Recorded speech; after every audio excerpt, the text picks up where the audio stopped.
اور کل لوگوں نے وہاں پہ بہاڑی میں 2-3 لوگوں نے پارٹی چھوڑنے کا اعلان کیا ہے. اب کہاں 9 مئی اور کہاں 20 ستمبر, یعنی اس کے باوجود دباؤ تو ابھی بھی ہے نا. اس لیے میں یہ کہتا ہوں کہ یہ سارے معاملات کی جو بنیاد ہے وہ سیاسی نوعیت کی ہے.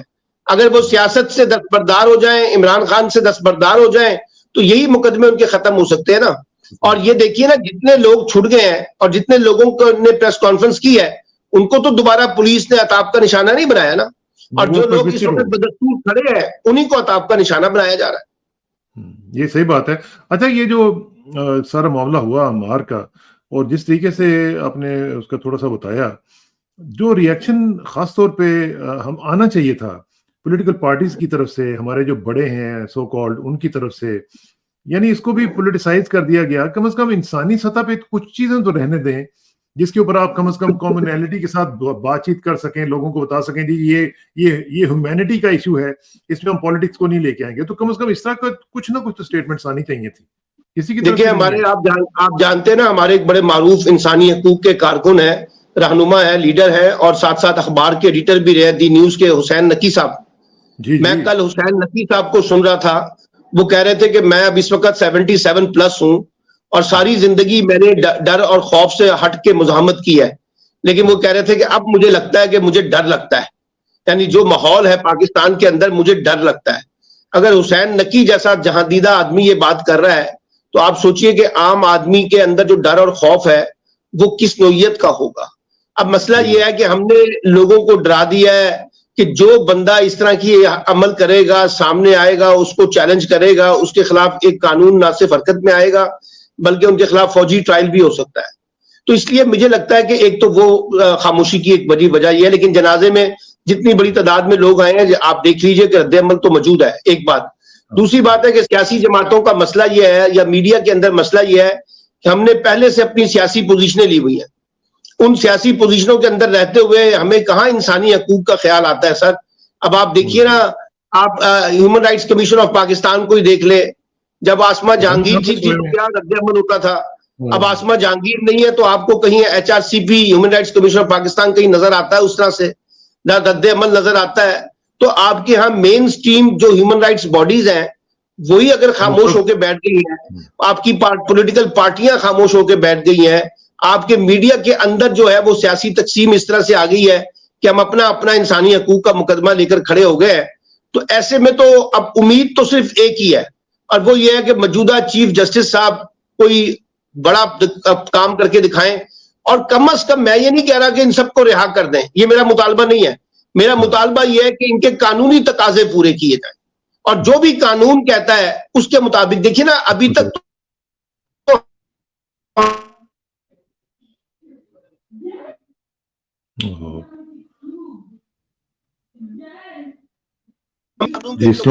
ایویڈنس کیا ہے, اور جب تک آپ ان کے ایویڈنس نہیں کریں, معاملہ جو ہے چیف جسٹس کے اوپر سب سے زیادہ انحصار کیا جا رہا ہے. دیکھنا ہے کہ وہ کوئی بڑا کلیدی کردار ادا کرتے ہیں, غیر معمولی سٹیپ اٹھاتے ہیں یا نہیں اٹھاتے. یا جو چودھری پرویز رائی صاحب کے ساتھ ہو رہا ہے وہ آپ نے دیکھ لیا ہے کہ مسلسل ماشاءاللہ عالمی ریکارڈ قائم کر دیا ہے, انہوں نے ضمانتیں لینے کا بھی اور گرفتاریاں دینے کا بھی. لیکن دیکھیں, نئے چیف جسٹس صاحب جو ہیں انہوں نے بھی عالمی ریکارڈ تو قائم کر دیا آتے ہی. ایک تو انہوں نے کہہ دیا کہ جناب میں کوئی پروٹوکول نہیں لوں گا, میں گاڑی اپنی جو ہے پرانی ٹویوٹا والی وہ استعمال کروں گا. پھر انہوں نے یہ بھی کہہ دیا کہ میں جناب لائیو ٹیلی کاسٹ کرواؤں گا. اور پھر انہوں نے یہ بھی کہہ دیا کہ جناب آپ بس جو بھی بات ہے وہ دنیا کے سامنے آنی چاہیے, اور میں انصاف کے تقاضے پورے کروں گا. تو وہ ریکارڈ تو وہ بناتے چلے جا رہے ہیں, اور امید ہے کہ ہمیں تو خوشی ہے. اب مجھے یقین ہے کہ جو سائفر والا معاملہ ہے اس کی بھی پروسیڈنگ جو ہے وہ لائیو ہوگی, اور اس میں بھی سب کو فریقین کو موقع دیا جائے گا کہ وہ آ کے اپنا مقدمہ پیش کریں.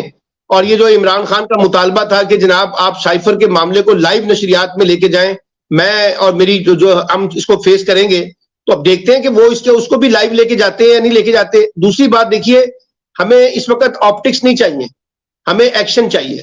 ایکشن یہ ہے کہ آپ پاکستان کی جو جوڈیشری ہے اس کی کریڈیبلٹی کو اسٹیبلش کریں, اس کی لیجیٹیمیسی کو اسٹیبلش کریں, اس کے اندر جوڈیشل ریفارمز کریں, ججوں کی تقرری کا جو طریقہ کار ہے اس کو تبدیل کریں, سپریم جوڈیشل کونسل میں جو ججوں کی اکاؤنٹیبلٹی کا نظام ہے اس کو ٹرانسپیرنٹ کریں, جو معاملات میں تاخیری ہے اس کو ختم کریں, جو ججوں کے اندر ہمیں تقسیم نظر آ رہی ہے, گروپ بندی ہے, اس کو تقسیم کریں. آپ نے دیکھا اس دن لائیو نشریات میں بھی جو ٹرانسمیشن جو مقدمہ چلا اس میں بھی ہمیں جوڈیشری کے اندر تقسیم نظر آئی ہے. ایک اچھے خاصے ججز کی تعداد ایک طرف ہے, ایک طرف اس طرف سے ہے, اور یہی وجہ ہے کہ جس وقت وہ سوالات اس طرح سے آئے تو پھر اس معاملے کو فوری طور پہ فیصلہ کرنے کی بجائے جو کہا گیا تھا کہ شاید آج ہی فیصلہ سنا دیا جائے گا, اس کو 3 اکتوبر تک آگے دیکھے گئے ہیں, اور 2 ججز جو ابھی مسنگ ہیں ہم پہلے ان کو لایا جائے گا. تو میرا مطلب ہے کہ ہم تو چیف جسٹس سے ایکسپیکٹ کرتے ہیں کوئی بڑا کام کر کے دکھائیں. یہ جو انتخابات نہیں ہو رہے, انتخابات کی تاریخ نہیں آ رہی, اس کے بارے میں کوئی بڑا فیصلہ کر کے دکھائیں. تو دیکھتے ہیں کہ چیف جسٹس صاحب جو ہے وہ ایک روایتی چیف جسٹس ثابت ہوتے ہیں یا جسٹس ثاقب نثار اور جسٹس افتخار چودھری کی طرح جوڈیشل ایکٹیویزم کا شکار ہوتے ہیں. کیونکہ ماشاءاللہ ان کے گرد جو 8-10 جرنلسٹ ہیں نا جی, وہ انشاءاللہ ان کو جوڈیشل ایکٹیویزم کی طرف لے کے جائیں گے, اور ان کو بھی شوق ہے کہ شاید اس طرح کی چیزیں ہوں جس میں خبریں زیادہ بنتی ہوں. تو مجھے تو امید ہے اللہ تعالیٰ جو ہے ان کو نے اگر ایک موقع ان کو دیا ہے تو وہ کوئی غیر معمولی اقدامات کے ذریعے ہماری جوڈیشری کا قد کاٹ جو ہے ایک پازیٹیو کانٹیکسٹ میں بلڈ کر دیں, اور جتنے بھی معاملات اس وقت زیر التوا ہیں ان کو کوئی لائن آف کریکشن دے دے, لائن آف ڈائریکشن دے دے کہ اس کو کانسٹیٹیوشنل فریم ورک میں اور لیگل فریم ورک میں ڈیل کیا جائے, نہ کہ اس کو پولیٹیکل کانٹیکسٹ میں. اور یہ جو ججز کی اپائنٹمنٹ میں ہوتا تھا نا جی, ایک بار کونسل اپنا مرضی کا جج, ایک سپریم کورٹ بار اپنی مرضی کا, ججز اپنی مرضی کے, تو یہ ٹوٹنا چاہیے نا سلسلہ. اب میرٹ کے اوپر لائیں اور اب دیکھتے ہیں کہ کس حد تک یہ چیزیں آگے چلتی ہیں. یہ بات درست ہے آپ کی, کیونکہ جو لوگوں سے میری بات ہو رہی ہے اس میں سب لوگ یہی دعائیں کر رہے ہیں کہ یا اللہ جس طریقے سے بھی ہو جائے, قاضی فائز عیسیٰ صاحب آگے ہیں تو ہمیں کم از کم انصاف کے کچھ تقاضے جو ہیں وہ پورے ہوتے ہوئے نظر آ جائیں. میری ان سے گزارش ہوگی کہ جو ہمارا اس وقت 140واں نمبر ہے, کم از کم ایک نمبر آپ کی وجہ سے اگر ہم نیچے آ جاتے ہیں اور ہماری حالت بہتر ہو جاتی ہے تو یہ بھی بہت بڑی اچیومنٹ ہوگی. جی جی بالکل آپ صحیح کہہ رہے ہیں. اور یہ دیکھیے, یہ میں اس لیے کہہ رہا ہوں کہ اگر اتنی ہوپ کریٹ کر کے بھی اگر کچھ نہ ہو سکا تو یہ بھی بدقسمتی ہوگی نا. بات تو یہ ہے کہ اب ہم سب کو بڑی ایکسپیکٹیشن ہے ان کے ساتھ, جس طرح سے ان کا قد کاٹ بڑا ہے, تو اب اس کا فائدہ بھی تو ہونا چاہیے نا پاکستان کے جوڈیشل سسٹم کو, پاکستان اسٹیٹ سسٹم کو, پاکستان کے لوگوں کو. اور ریلیف یعنی کہ وہ دعویٰ نہ کریں کہ ہم ریلیف دے رہے ہیں, بلکہ وہ اس طرح سے اس کو لے کے چلیں کہ لوگوں کو نظر آئے, واضح طور پہ شفاف طریقے سے انصاف ہوتا ہوا نظر آئے, اور اس میں پولیٹیکل ریفلیکشن نہ آئے. یہ جو ایک تاثر آ گیا نا, ہماری مرضی کا جج آ گیا ہے ماشاءاللہ, ایک سیاسی جماعت نے اس وقت جھنڈا اٹھایا ہوا ہے اور یہ ثابت کرنے کی کوشش کر رہی ہے کہ ہمارا جج ہے اور ان کے آنے سے جو ہے نا وہ ہمیں بڑا ریلیف ملنے والا ہے. تو یہ بھی چیف جسٹس کے اوپر ایک بڑی بھاری ذمہ داری ہے کہ وہ اپنے آپ کو ڈسٹینس رکھیں پولیٹیکل فورسز کے ساتھ, اور اپنے آپ کو میڈیا کے ساتھ بھی, یہ جو خاص طور پہ میڈیا کے اندر لوگ جو ہے جن کی پولیٹیکل پوزیشنز ہیں ان سے بھی وہ ڈسٹینس رکھیں, اور اپنے آپ کو بس کانسٹیٹیوشنل لا کے فریم ورک پہ دیکھیں. ادروائز یہی لوگ ان کو خراب کریں گے, چاہے وہ پولیٹیکل پارٹی کی شکل میں ہو اور چاہے وہ میڈیا کی شکل میں ہو. یہ بات بالکل ٹھیک آپ نے کہی ہے, اور خاص طور پہ مجھے وہ یاد آ رہا ہے, میں نے بلکہ کل بھی کہا تھا کہ جو امریکن چیف جسٹس ہیں 17ویں اس وقت جو جان رابرٹس ہیں, جب وہ انہوں نے حلف لیا تھا نا سلمان بھائی, تو انہوں نے یہ کہا تھا کہ judging is different from politics. جو انصاف دینا ہے یہ پالیٹکس کے ساتھ کوئی تعلق نہیں ہے. اور مجھے یاد ہے کہ جب صدر بش نے ان سے کہا تھا کہ اوتھ کے بعد میرے ساتھ بیٹھیں, ذرا گپ شپ لگا لیں, چائے کا کپ پی لیں, تو انہوں نے ہاتھ ملانے سے بھی انکار کر دیا تھا, اور ان کے ساتھ بیٹھے بھی نہیں تھے. انہوں نے کہا تھا now I am the chief justice of United States of America. کہ یہی چیز جو ہے, یہی سینٹیمنٹ جو ہے وہ قاضی فائز عیسیٰ صاحب کو بھی سامنے رکھنا چاہیے, اور پالیٹکس سے ابو ہوتے ہوئے جو بھی مطلب جو قانونی تقاضے ہیں ہر کیس کے, اس کے میرٹ کے اوپر ان کو لے کے جائیں, ان کو ڈیسائیڈ کریں گے, تو ہم لوگ ان کو زبردست قسم کے خوش آمدید کہیں گے, ویلکم کہیں گے, اور ان کے فین بنیں گے. جی بالکل, دیکھیں نا, اگر ان کے بارے میں کچھ لوگ کرٹیسائز کرتے رہے ہیں, ان کو بھی اپنی پوزیشن بدلنے کا موقع مل جائے گا نا. وہ بھی کہیں گے کہ نہیں یار یہ بالکل ٹھیک ہے اور بڑا اچھا کام کر رہے ہیں. کیونکہ دیکھیے نا, بات یہ ہے کچھ لوگ ان کو پولیٹیکل ایجنڈے کی طرف انگیج کرنے کی کوشش کریں گے, اور باقاعدہ کانشیسلی کریں گے, میڈیا میں بھی اور پولیٹکس میں بھی. اس لیے ان کو تو زیادہ سیف سائڈ پہ کھیلنا چاہیے, اور یہ تاثر نہیں دینا چاہیے کہ وہ کسی ایک جماعت کے یا کسی ایک گروپ کے یا کسی ایک میڈیا کے کچھ لوگوں کے وہ چیف جسٹس ہیں. وہ پورے پاکستان کے چیف جسٹس ہیں, اور ان کو کانسٹیٹیوشنل فریم ورک میں چیزوں کو رکھ کے اپنے معاملات کو آگے بڑھانا چاہیے. اور اس ٹاپک پہ آخری بات یہ کہ جو 50,000 سے زیادہ کیسز پینڈنگ ہیں, ان کے اوپر بھی خدا کا واسطہ ہے کہ کچھ نہ کچھ عمل کیا جائے. پہلے جو معاملات لٹکے ہوئے ہیں اس کے اوپر بھی وہ توجہ دیں, تاکہ جلدی سے جلدی یہ فیصلے سامنے آئیں. اس کو بلا وجہ پینڈنگ کر کے بھی ہم اپنی کریڈیبلٹی کو اسٹیبلش نہیں کر رہے. یہ صحیح بات. اچھا جی ذرا آ جائیں پالیٹکس کی جو ہماری ہارڈ کور پالیٹکس ہے اس میں نواز شریف صاحب کے حوالے سے خبریں آ رہی ہیں کہ جی ان کی تیاریاں چل رہی ہیں. انہوں نے خطاب بھی کیا ہے فلیٹیز میں اور انہوں نے یہ بھی کہا کہ جناب باجوہ اور جنرل فیض صاحب کا ذرا احتساب کیا جائے گا. یہ سب چیزیں جو چل رہی ہیں تو اس کا مطلب تو یہ ہے کہ نواز شریف صاحب تشریف لا رہے ہیں اور ان کو کچھ گارنٹیز بھی دے دی گئی ہیں اور ان کو بتا دیا گیا کہ جی آپ تشریف لائیں تو آپ کو ریڈ کارپٹ بھی مل جائے گا اور سب چیزیں ہو جائیں گی. آپ کو کیا خبریں مل رہی ہیں جس حوالے سے؟ دیکھیں پہلی بات تو یہ ہے کہ ذرا یہ نیب والا جو کیس ہے جو ابھی اس وقت سپریم کورٹ میں چلا گیا ہے ترامیم والا, پہلے اس کا ذرا فیصلہ آنے دیں. یہ فیصلہ بنیادی طور پہ ڈیٹرمن کرے گا کہ نواز شریف صاحب واپس آ رہے ہیں یا نہیں آ رہے. ابھی تو وہ ایک ہائپ انہوں نے ضرور کریٹ کی ہے اور کل بھی جو انہوں نے فلیٹیز میں گفتگو کی ہے اس کا مطلب ہے وہ پاور سٹرکچر کے اندر جو ہے اس نے ایک دباؤ تو ڈالا ہے. تو مجھے نہیں سمجھ آتی کہ جو ہماری اس وقت کی پاور رولنگ الیٹ ہے ان کے لیے ان کی کس طرح سے ایکسیپٹنس ہوگی, کیونکہ ماضی کا بھی بڑا تلخ تجربہ ہے اسٹیبلشمنٹ کا نواز شریف صاحب کے ساتھ. پھر دوسری بات ہے کہ اگر نواز شریف صاحب آ رہے ہیں تو پھر ہمارے وہ جو معصوم سے پرائم منسٹر ہے شہباز شریف صاحب سابق, جو اپنے آپ کو نیکسٹ پرائم منسٹر بھی ڈکلیئر کر کے بیٹھے ہوئے ہیں, ان کا کیا کریں گے ہم؟ ایک بات. پھر دوسری بات جو ہے میرے لیے تو سب سے اچھی بات یہ ہے کہ نواز شریف صاحب کو پاکستان آنا چاہیے اور آ کر انتخابی مہم میں حصہ لینا چاہیے اور جو بھی قانونی مقدمے ہیں ان کو وہ فیس کریں. مجھے اس پہ بڑی خوشی ہوگی کیونکہ مجھے اس کے اندر ایک ایڈوانٹیج نظر آتا ہے اور وہ ایڈوانٹیج یہ ہے کہ نواز شریف صاحب کی واپسی جو ہے آٹومیٹکلی عمران خان کے لیے سپیس کریٹ کر دے گی. یہ جو لوگوں کا پرسپشن ہے نا جی کہ نواز شریف صاحب واپس آئیں گے, کھلا میدان ان کو مل جائے گا اور عمران خان جو ہے وہ میدان کے اندر نہیں ہوں گے اور ان کو چار دیواری میں قید رکھا جائے گا, میری پولیٹیکل سینس یہ نہیں کہتی. میری پولیٹیکل سینس کہتی ہے پھر ایک پریشر بڑھے گا انٹرنیشنل بھی کہ اگر آپ نے نواز شریف صاحب کے لیے سپیس نکالی ہے تو پھر عمران خان کے لیے بھی سپیس نکالیں. یہ ویسے ہی ہے جیسے بے نظیر بھٹو صاحبہ پاکستان آئی تھی تو پھر سعودی عرب نے کہا تھا کہ اب آپ کو نواز شریف کو بھی سپیس دینا پڑے گا. اس لیے لیول پلینگ فیلڈ کی جو بات, اچھا ایک بڑی انٹرسٹنگ میں آپ کو بتاؤں, یہ جو بلاول بھٹو صاحب لیول پلینگ فیلڈ کا مطالبہ کر رہے ہیں نا اور وہ کہہ رہے ہیں کہ میں نون لیگ سے کہہ رہا ہوں, اصل میں وہ نون لیگ کو نہیں کہہ رہے, وہ اسٹیبلشمنٹ کو کہہ رہے ہیں. اور اسٹیبلشمنٹ کو کہہ رہے ہیں کہ جس طرح سے آپ نے ایک پرسپشن بلڈ کر دیا کہ شاید آپ نون لیگ کے لیے کھڑے ہیں, ہمارے لیے بھی کھڑے ہو. ہمیں کیوں آپ نے بلوچستان سے لوگوں کو پارٹی میں جوائن نہیں کرنے دیا, پنجاب سے لوگوں کو جوائن نہیں کرنے دیا, ہمارے ڈیولپمنٹ پروجیکٹس جو ہیں وہ کیوں روک دیے گئے ہیں سندھ کے اندر, آپ نے فیصل واڈا کو کیوں کھڑا کر دیا ہمارے مخالف اتحاد بنانے کے لیے. تو بنیادی طور پر ان کا مطالبہ اسٹیبلشمنٹ سے ہے. اچھا پی ایم ایل این کا مطالبہ بھی اسٹیبلشمنٹ کے ساتھ ہے کہ نواز شریف صاحب کے لیے تمام ریڈ کارپٹ بچھائے جائیں, رعایتیں دی جائیں. فضل الرحمان صاحب کا بھی مطالبہ اسٹیبلشمنٹ کے ساتھ ہے کہ جناب آپ ہمیں جو ہے نا پی ٹی آئی کے مقابلے میں سپیس دیں کے پی کے اندر. ادھر ایم کیو ایم بھی اسٹیبلشمنٹ سے اپنا حصہ مانگنے کی کوشش کر رہی ہے کہ ہمیں بھی لیول پلینگ فیلڈ دیں. اب ان کی لیول پلینگ فیلڈ یہ نہیں ہے کہ سب کے لیے ایک سازگار ماحول ہو اور جسٹس اور منصفانہ قسم کا نظام ہو انتخابی. تو لیول پلینگ فیلڈ سے ان کی مراد یہ ہے کہ آپ ہمارے لیے اقتدار کے اندر انشور کریں کہ ہمارا حصہ کس طرح سے بنے گا. ایک بات تو یہ ہے. یہ جو آپ کو زرداری میں اور بلاول کے اندر جو نظر آ رہا ہے نا جی, یہ آپ اس کے اندر میں کوئی نورا کشتی نہیں دیکھ رہا. بات یہ ہے کہ وہ زرداری صاحب ایک مفاہمت کے ساتھ چلیں گے, بلاول صاحب اپنی ایک انتخابی کمپین کے لیے اپنے آپ کو فیوچر کانٹیکس میں مزاحمت کی بات بھی کریں گے, وہ مفاہمت کی بات کریں گے. لیکن میں نے آپ کے پہلے پروگرام میں بھی کہا تھا کہ ڈیسائسو پاور آصف علی زرداری ہیں, جو وہ فیصلہ کریں گے اسی کے مطابق چلے گا.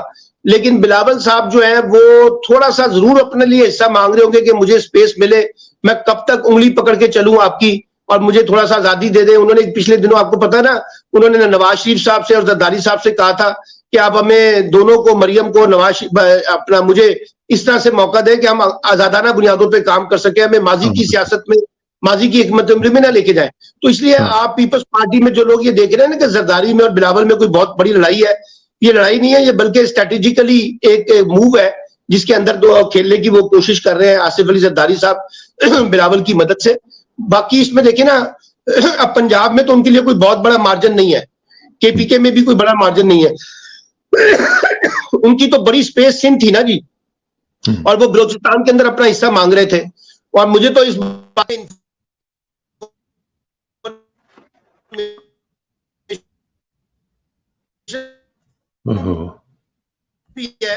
اس میں بلاول بھٹو صاحب کا مانتے ہیں, وہ کہتے ہیں 2027-28 کے انتخابات میں ہمارے لیے کوئی رول بنے گا.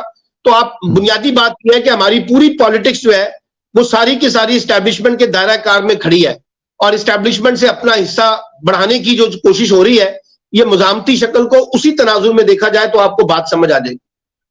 ٹھیک ہے. اچھا اگر ہم یہ مجھے بتائیں کہ یہ جو مزاحمتی سیاست وہ کرنے کی کوشش کر رہے ہیں، اس میں وہ بیسیکلی چاہتے کیا ہیں کہ کم از کم سندھ میں ان کی گورنمنٹ کو انشور کر دیا جائے، یا وہ چاہتے ہیں کہ مرکز میں بھی؟ ان کا بنیادی مطالبہ یہ ہے، ان کا بنیادی مطالبہ یہ تو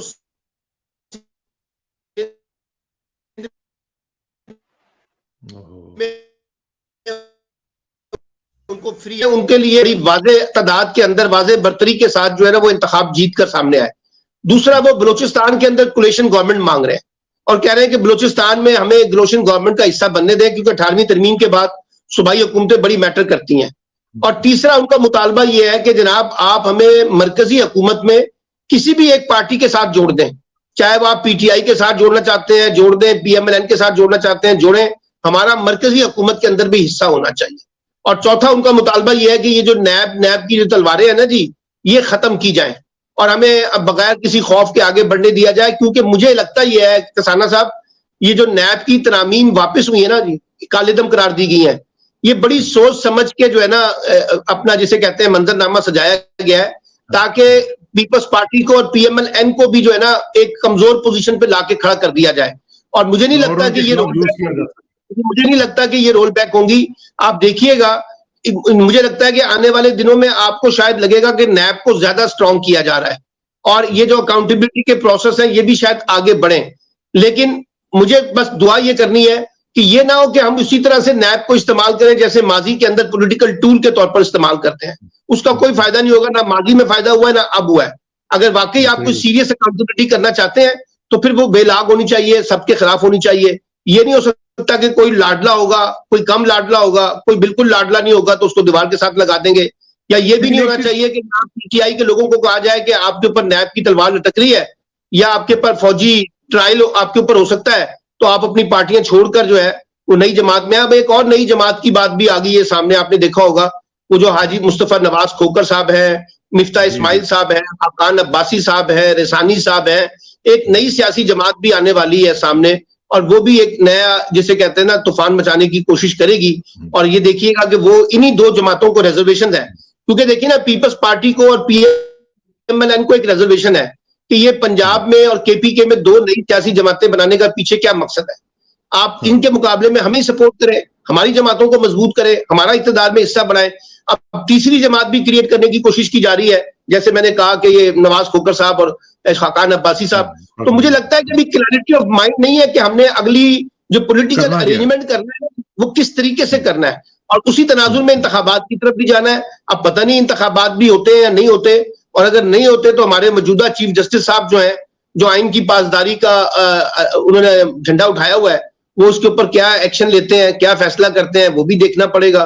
تو ابھی تو مجھے لگتا یہ ہے کہ پاکستان کی پولیٹیکل کانشیس میں ابہام زیادہ ہے۔